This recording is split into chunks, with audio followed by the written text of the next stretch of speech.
Class 8 यानी कक्षा 8 के अंतर्गत अपना अध्याय 8 राशियों की तुलना चल रहा था और इसमें हमने प्रश्नावली 8 में 2 भी हल कर ली थी।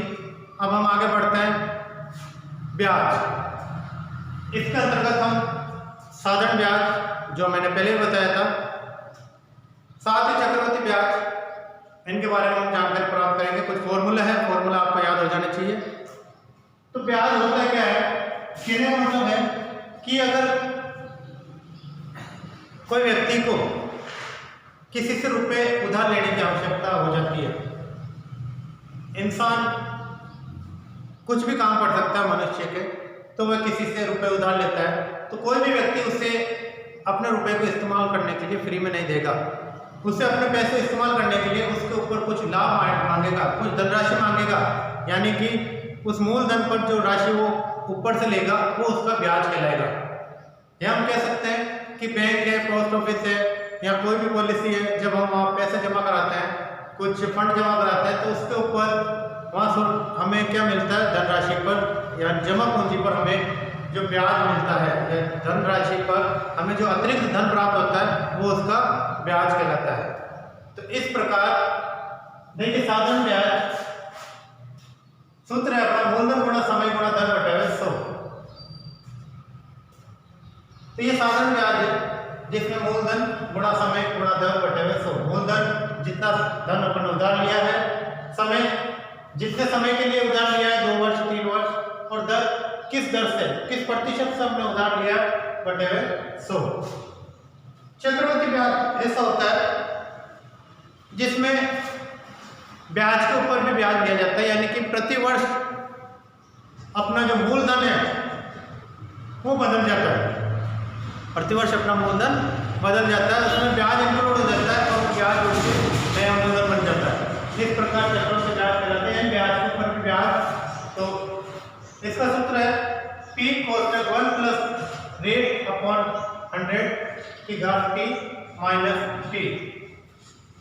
प्राइम वैल्यू R यानी रेट, T यानी टाइम, और चक्रवृद्धि या ब्याज यानी इंटरेस्ट। या मैं कह सकता हूं कि I यानी इंटरेस्ट बराबर A यानी ये पूरा भाग ये वाला,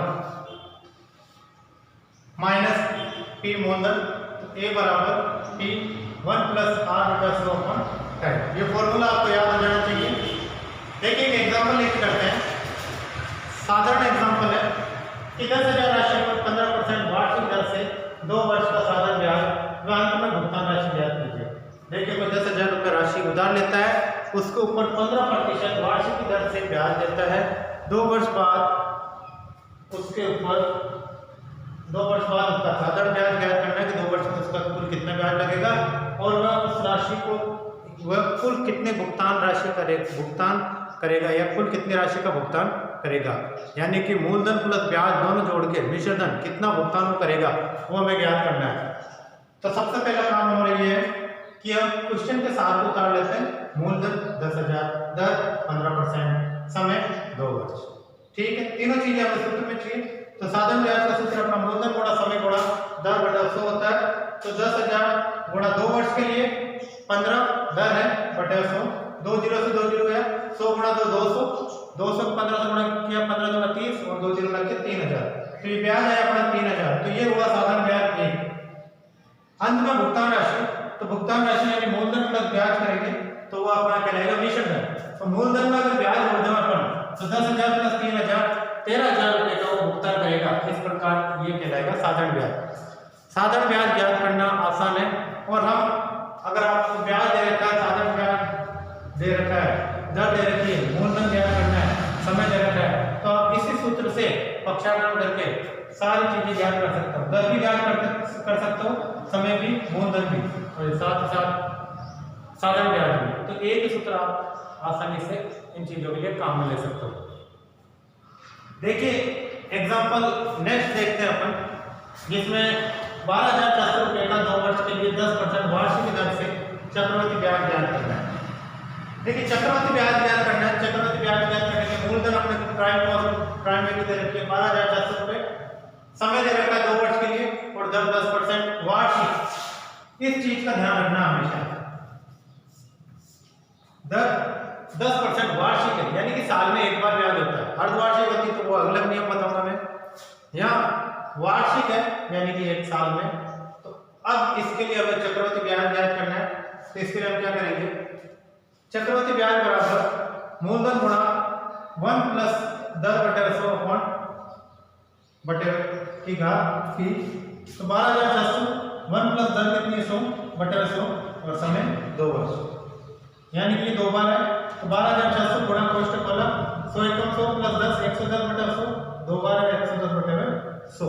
यहाँ देखिए 1 0 से 1 0 गया, 1 0 से 1 0 गया, ये 2 0 से 2 0 गया। मेरे पास बचा 126 गुणा 11 गुणा 11। 126 गुणा 11 गुणा 11, 126 को 11 से गुणा करूंगा, फिर उसको 11 से गुणा करूंगा, तो मेरे पास आया 15,246 रुपये। ये आया अपना क्या मिश्रण, जिसमें चक्रवृद्धि ब्याज में शामिल है। अब अपने को चक्रवृद्धि ब्याज ज्ञात करने के लिए मैंने फॉर्मूला बताया था, ये देखिए इंटरेस्ट चक्रवृद्धि ब्याज ज्ञात करने के लिए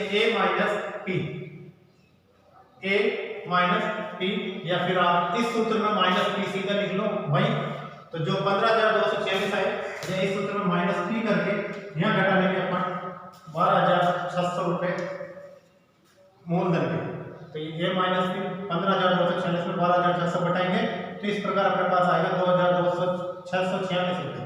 2,646 रुपये ये ब्याज के आएंगे, चक्रवृद्धि ब्याज। और यहाँ तक अपने पास मिश्र धन आएगा। आगे बात समझ में, इस प्रकार हम साधारण ब्याज और चक्रवृद्धि ब्याज आसानी से निकाल सकते हैं। ये कॉमन चीज है, आपको व्यावहारिक जीवन में भी काम में आती है, और मनुष्य के काम, इंसान अपन मानव प्रजाति है, काफ़ी कुछ समय ऐसा आता है जिससे हमें लेन देन की आवश्यकता होती है, या हमारे बैंकों में पैसे जमा कराए जाते हैं, या कुछ भी कराया जाता है। यानी कि बैंक में हम अपनी जमा पूंजी या जमा राशि हम जमा कराते हैं, तो हमें उसके ऊपर कितना ब्याज मिलता है, किस प्रकार, कितने परसेंट से, कितनी दर से, कितने वर्ष के लिए, इस प्रकार इन सब की चीज जानकारी हमें ज्ञात होना अति आवश्यक है। ब्याज के लिए मैंने 2 बताए थे आपको, साधारण ब्याज और चक्रवृद्धि ब्याज। ये फॉर्मूला आपको याद हो जाना चाहिए।